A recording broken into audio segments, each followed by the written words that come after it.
Hi, I'm Lynsey. I have been diabetic for 18 and a half years. I'm 25 now, so that means I can't really remember not having it. I think it's important with all the words being thrown around about diabulimia and eating disorders to actually have an experience talked about, so you can really understand what goes on in our heads, basically. I started my slides with all these silly quotations from various newspapers, really easy to find if you type in diabulimia online. But I think it's important, as Ash kept saying, that it kind of manifests itself in very different ways. It's not the same for everyone. I don't really like calling it diabulimia. It doesn't really portray what I think happened to me. And also it's very focused on women, as previously was said. And I've got friends that are male that have done pretty much exactly the same as I did. So there's me looking glamorous in my sandals and socks. Diagnosed 1999, age 6. I was really lucky. My mum is a paediatrist and always worked in diabetes clinics. So she actually saw the symptoms and took me straight to hospital. Therefore, she was actually quite good in helping me get to grips with it all. But I'm fiercely independent, always have been. So I was doing my own injections within a couple of weeks. And so for the first few years, my HbA1c was pretty good and never had any issues. I then went to boarding school aged 11. Some people might raise their eyebrows at that, sending a diabetic child off to boarding school, but I will say it was the best thing that ever happened to me. However, it was the starting point for me kind of rebelling, I guess. I remember specifically being in a geography lesson in year 7, aged 11 or 12, and straight after lunch and realising I'd missed my insulin and panicking about it for the whole lesson. But then at the end of the lesson realising I'm absolutely fine, I'm a bit thirsty, but you know what, I don't need to stop my day to do this insulin, I'll be fine. I also used to get a few comments from, the 11-year-old boys in the classroom, like, why are you doing that with your injections and things? So I didn't want to do it in front of people either. So that kind of carried on. I wasn't avoiding my insulin. I wasn't really being that strict with my carbs. I was just making sure there was some insulin on board so that I wasn't feeling too thirsty and tired all the time. My HbA1c obviously went higher, but it wasn't enough to alarm anyone, especially as I was sort of moving into my teenage years. Age 17, after 3 years of campaigning, I got an insulin pump. Started off really well on it, was really motivated, and after a few months realised how much hard work it was and lost that motivation. Started sort of rarely testing my bloods. There were too many numbers. It was too much going on. I didn't want to think about it 24/7. And then I also started realising that the less insulin I did, actually I was starting to lose weight. And by the time I got to 17, I was still a bit of a tomboy. I didn't really wear makeup. I wasn't into all that, but I was very sporty, and I was quite conscious of my size. I've never been big, but I am quite short, and I feel that I felt that when I carried weight, it was more obvious than it was in other people. So eventually I managed to manipulate that so that I kept my basal rate on my pump running constantly. Wouldn't take it off for more than an hour as per, but I didn't really do any insulin with food at all. By the time I was just before 18, my HbA1c back then was what is now 14%. So yeah, not ideal. And then I put the word transition there, but I'm going to call it a transfer because there was no transition. I went to a clinic appointment just after my 18th birthday, went up to the desk to book my next appointment, and they said, oh, we see your date of birth, you're 18, you need to be in the adult clinic. Next appointment, I was in the adult clinic, turned up to a room full of elderly patients, some that had feet missing, new team of consultants, new team of nurses. And I spent the whole appointment going through my entire medical history. It wasn't a good use of anyone's time. And the second time I went back, the exact same happened again. I met a doctor I'd never met before, and the whole process was just completely different. It felt like I was being told off for having bad control and for being disengaged, but it's hardly surprising given the fact that I wasn't going to go and talk about my problems to someone I didn't know. So I stopped going. As simple as that. So then I went to university. We all know, age 18, 19, very self-conscious, meeting new people. I didn't want to make a big thing of diabetes. I didn't want them to be like, oh, that's a diabetic girl. I registered with my GP, still knew I needed my insulin and everything, but I wasn't actually referred to diabetes services. Continued with my pump, manipulating the basal rates, etc. So I was constantly tired, grumpy. I don't know how many of you come across people with high blood sugars regularly, but we're not nice people. But because I was so het up in this idea that I can't see any direct effects of me not doing my insulin, but I'm pretty happy with the fact that I'm feeling quite skinny. And my friends are commenting that I'm looking quite skinny. And like, oh, you look great, you've lost weight, haven't you? So, it just all feeds into the mindset. It was really easy to hide the reasons for my weight loss as well. In front of people, I wouldn't eat very much. But then I would binge on my own. Not necessarily binge, but just eat foods that they're not healthy. You would normally put on weight, but because I wasn't doing my insulin, I drastically lost weight. I was also very sporty. I was into long distance running, so doing that a lot meant that people just, put two and two together. That's why she's losing weight. And as I said, I wasn't seeing any complications. So I'm sure you'll warn your patients regularly if you carry on, you're going to have problems with your eyes or your feet or anything, but none of us will believe it until it happens. So that kind of brings me on to talking about the missed opportunities. In my first year of university, I went to my GP with quite low moods.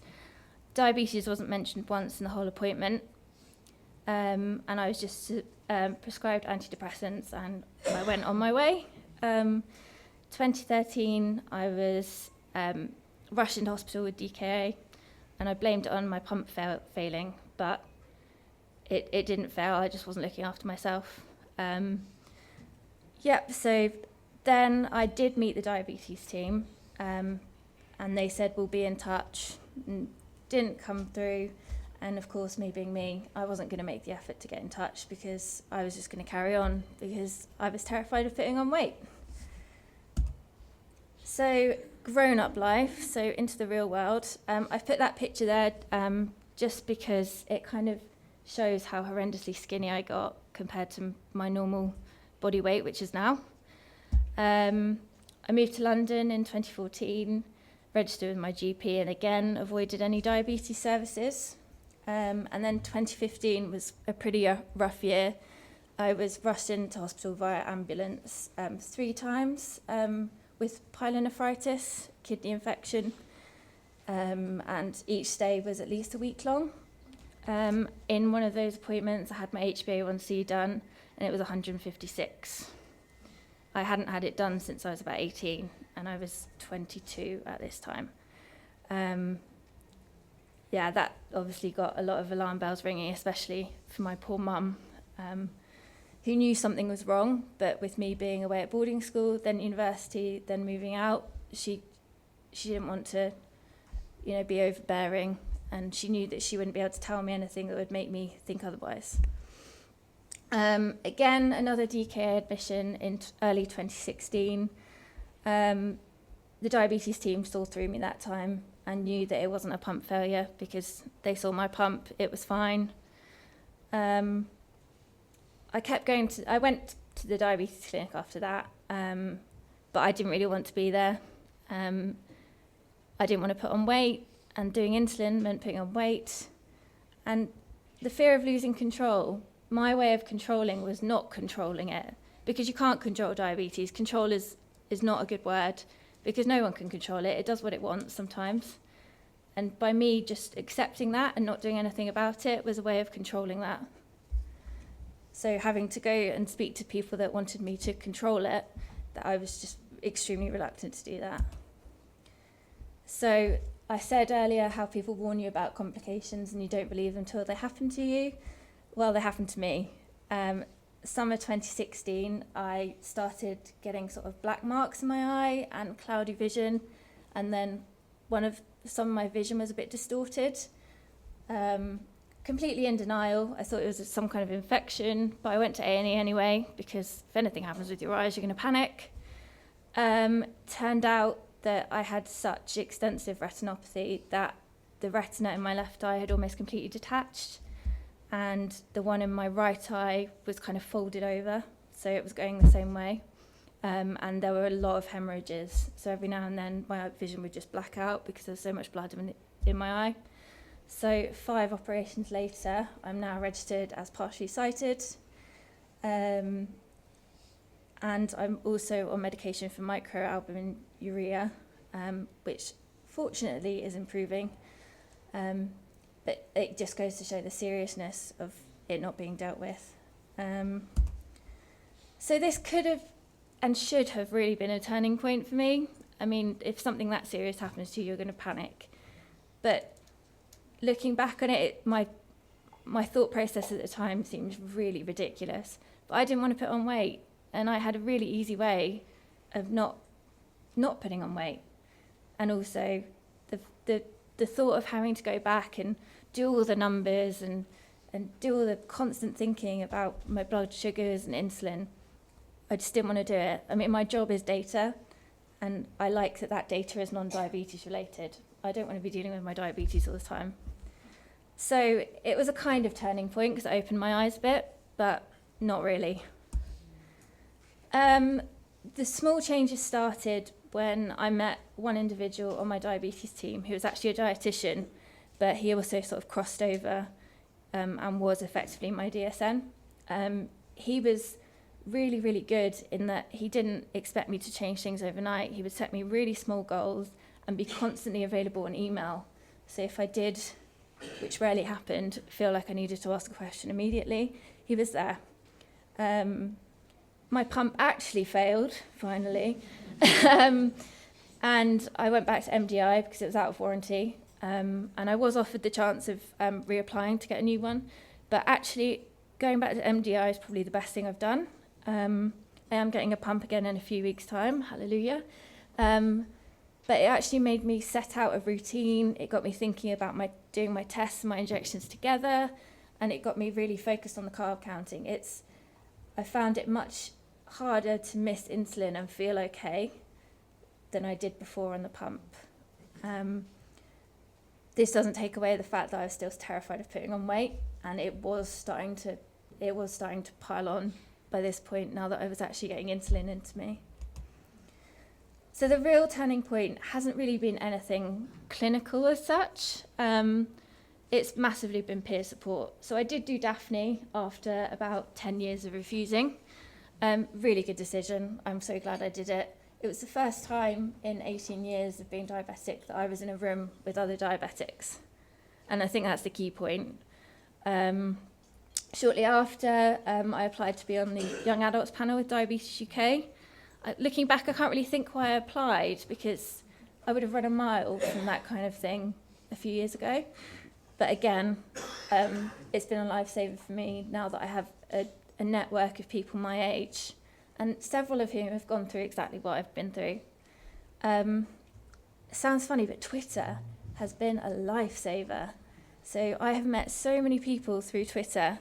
There's a really good online community, and we all just rant quite often about little things that are annoying us or funny things that have happened diabetes related, but it makes you feel not so isolated.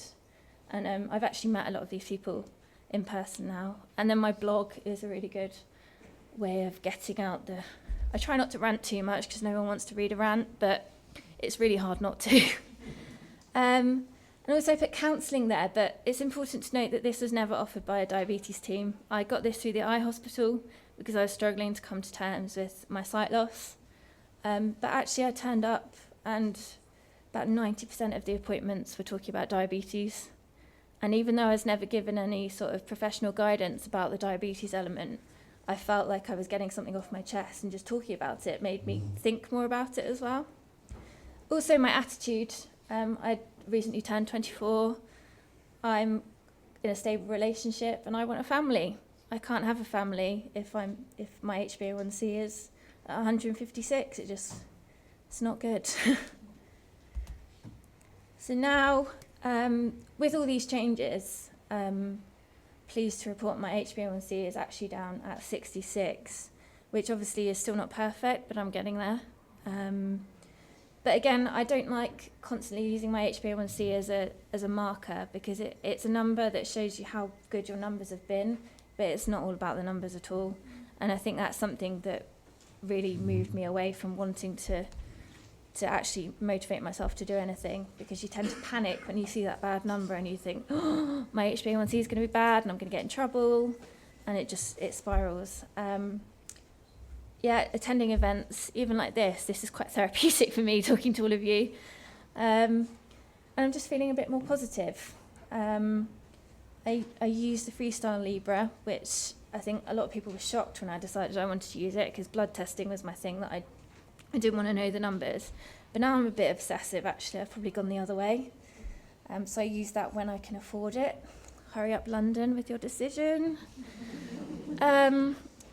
But again, it doesn't just go away. I mean, only last week I was thinking about, it's January, everyone's obsessed with losing weight. I've got a really good tool here. But, I haven't had the psychological support to actually deal with my relationship with food, weight, and insulin. The temptation is always there. In that respect, lots of challenges. I had that really good relationship with that dietitian, but earlier, I think about a year ago, he actually left my area, and I don't have his contact details. I feel now quite isolated in my clinic. I don't have the same relationship there. They don't know me as well, and that's going to happen through life. But because he had such a big part of my turnaround, essentially, that's hit me quite hard. I had an appointment in November last year where I said to my consultant, I'm worried, I'm feeling a bit burnt out, I'm worried about my weight, I don't really want to do it anymore. And what she said to me was, keep testing. And I thought, if you'd even looked at my history, and for me to actually sit here and ask for help, it's quite a big deal. I haven't spoken to any of my clinical team about this, really, because they don't really want to know. And I don't want to criticise and say that it's because they don't want to. It's because they don't know how to deal with it. My diabetes nurse actually asked me what diabulimia was. And obviously it doesn't have a clinical definition, that's fine.